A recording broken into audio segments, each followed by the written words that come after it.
जय हिंद दोस्तों, कैसे हैं आप लोग। आशा करता हूं आप सभी अच्छे होंगे। दोस्तों, आज की इस वीडियो में हम लोग बात करते हैं छत्तीसगढ़ में एक बहुत ही बेहतरीन वैकेंसी जारी हो चुकी है। दोस्तों, ये वैकेंसी है आपकी छत्तीसगढ़ कृषि विभाग भर्ती 2023। दोस्तों, इसका एक लेटर जो कल से ही वायरल हो रहा था, तो कल हमने वीडियो इसलिए नहीं बनाया क्योंकि इस वैकेंसी पर अभी संशय था कि कहीं ये लेटर फर्जी तो नहीं है।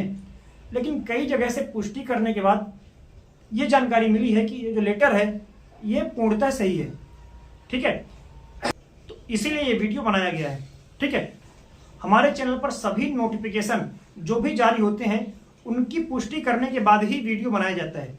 ठीक है, इसीलिए सभी वैकेंसियों की ऑथेंटिक जानकारी पाने के लिए चैनल को सब्सक्राइब कीजिए, साथ ही बेल वाला आइकन जरूर दबाइए ताकि आने वाले वीडियो का नोटिफिकेशन आप तक सबसे पहले पहुंचे। तो आइए स्टार्ट करते हैं। दोस्तों, ये वैकेंसी है आपकी छत्तीसगढ़ कृषि विभाग में अलग अलग पदों पर वैकेंसी जारी हुई है।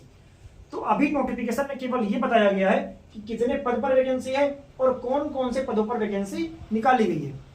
इसके अलावा हम शैक्षणिक योग्यता के ऊपर बात करेंगे कि किस पोस्ट के लिए क्या योग्यता मांगी गई है। ठीक है ना। तो अगर हम बात करें कुल पदों की संख्या की, तो 558 पदों पर यह वैकेंसी आपकी निकाली गई है। ठीक है, अगर हम अलग अलग पदों की बात करें तो पहली पोस्ट है आपकी सहायक सांख्यिकी अधिकारी की। ठीक है, ये कुल पद जो है इसमें वो है आपके 17। सहायक सांख्यिकी अधिकारी के 17 पद, ग्रामीण कृषि विकास अधिकारी के आपके 305 पद। ठीक है, ये पोस्ट का नाम है। ठीक है, ये पोस्ट का आपके ग्रामीण कृषि विकास अधिकारी का आपका 305 पोस्ट, सर्वेयर के आपके 78 पद हैं। इसके अलावा प्रयोगशाला सहायक की बात करें तो इसमें 10 पदों पर वैकेंसी निकाली गई है। आगे हम बात करें तो अगली पोस्ट है आपकी अनुरेखक की, जिसके 8 पद हैं। सहायक ग्रेड 3 के 25 पदों पर वैकेंसी है। डाटा एंट्री ऑपरेटर के आपके 11 पद हैं। स्टेनो के भी आपके 11 पदों पर वैकेंसी है। वाहन चालक के 19 पद और चतुर्थ श्रेणी यानी कि ग्रुप डी की कुछ वैकेंसियां हैं, जिसमें आपके 74 पदों पर वैकेंसी निकाली गई है। तो टोटल जो आपके पोस्ट होते हैं वो होते हैं 558 पद।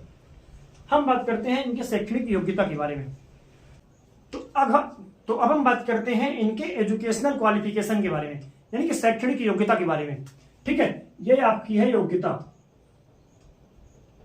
ठीक है, अगर हम योग्यता के बारे में बात करें तो पहली पोस्ट है आपकी सहायक सांख्यिकी अधिकारी। ठीक है, सहायक सांख्यिकी अधिकारी के 17 पद हैं और इसमें आपको गणित या फिर सांख्यिकी के साथ स्नातक होना चाहिए। यानी कि अगर आप गणित से स्नातक यानी कि ग्रेजुएशन कर रहे हैं या फिर किए हैं तो 3 साल का ग्रेजुएशन आपका होना चाहिए और उसमें गणित एक सब्जेक्ट होना चाहिए। इसके अलावा अगर आप ये नहीं किए हैं तो सांख्यिकी यानी स्टैटिक्स एक सब्जेक्ट होता है, उसके साथ आपका ग्रेजुएशन होना चाहिए 3 साल का। और इसमें सेकेंड यानी कि द्वितीय श्रेणी से आपका ग्रेजुएशन कंप्लीट होना चाहिए। ठीक है, तो द्वितीय श्रेणी से आप ग्रेजुएट हैं तो आप इसके लिए फॉर्म भर सकते हैं गणित और सांख्यिकी के साथ, गणित या फिर सांख्यिकी। ठीक है, दूसरी पोस्ट है आपकी ग्रामीण कृषि विकास अधिकारी, जिसके सबसे ज्यादा 305 पद हैं। तो आपका कृषि विश्वविद्यालय से आपका ग्रेजुएशन होना जरूरी है, चाहे आप कृषि में हो, उद्यानिकी में हो। तो इस प्रकार अगर आप ग्रेजुएट हैं तो आप ग्रामीण कृषि विकास अधिकारी के लिए अप्लाई कर सकते हैं। इसमें सिलेक्शन होने के सबसे ज्यादा चांसेस रहेंगे क्योंकि इसमें कंपटीशन कम है, क्योंकि जनरल लोग इसमें फॉर्म नहीं भर सकते। मतलब अगर मैं बीएससी किया हूं या बीए किया हूं तो मैं फॉर्म नहीं भर सकता, लेकिन अगर मैं कृषि में किया हूं तो मैं भर सकता हूं। तो उसकी संख्या कम होती है अपेक्षाकृत, है ना। तो आपके सिलेक्शन होने के चांसेस यहाँ पर बहुत ज्यादा रहेंगे, है ना। अगर हम बात करें अगली पोस्ट सर्वेयर की है, जिसके 78 पद हैं और इसमें सर्वेयर में आपका आईटीआई होना चाहिए।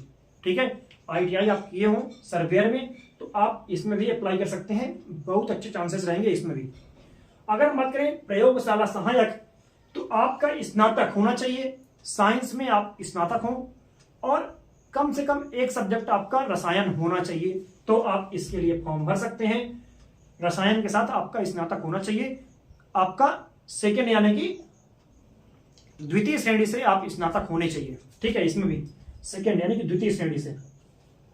अगर हम बात करें अनुरेखक का तो इसके 8 पद हैं और इसमें आप 10th और अगर आपका सिविल ड्राइंग में अगर आपने ITI किया है तो आप इसके लिए फॉर्म भर सकते हैं अनुरेखा के लिए, 10th प्लस सिविल ड्राइंग में ITI। नेक्स्ट है आपका सहायक ग्रेड 3।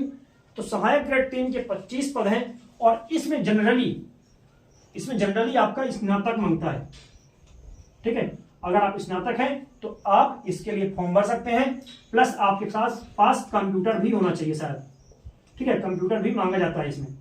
ठीक है, तो कंप्यूटर प्लस स्नातक आपका होना चाहिए।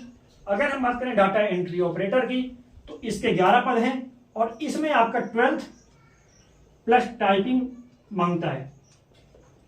ठीक है, और स्टेनो में जिसके 11 पद हैं इसमें भी आपका 12th प्लस स्टेनो मांगेगा।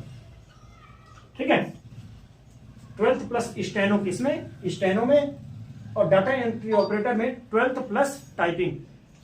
अगर हम बात करें वाहन चालक के तो वाहन चालक के 19 पोस्ट हैं और इसमें 8वीं पास प्लस लाइट मोटर व्हीकल का आपके पास ड्राइविंग लाइसेंस होना चाहिए, तो आप इसके लिए फॉर्म भर सकेंगे। और चतुर्थ श्रेणी के 74 पद हैं जिसमें आपका 8th या फिर 5th यानी 5वीं पास या फिर 8वीं पास मांग सकता है। तो ये थी इसकी योग्यता, ये थे इसके पोस्ट और ये कितने पदों पर वैकेंसी है। तो आशा करता हूं कि ये कंप्लीट जानकारी आपको समझ में आई होगी। अगर आपको वीडियो पसंद आता है तो वीडियो को लाइक करें, शेयर करें और चैनल को सब्सक्राइब करें। साथ ही बेल वाला आइकन जरूर दबाइए ताकि आने वाले वीडियो का नोटिफिकेशन आप तक सबसे पहले पहुंचे। धन्यवाद।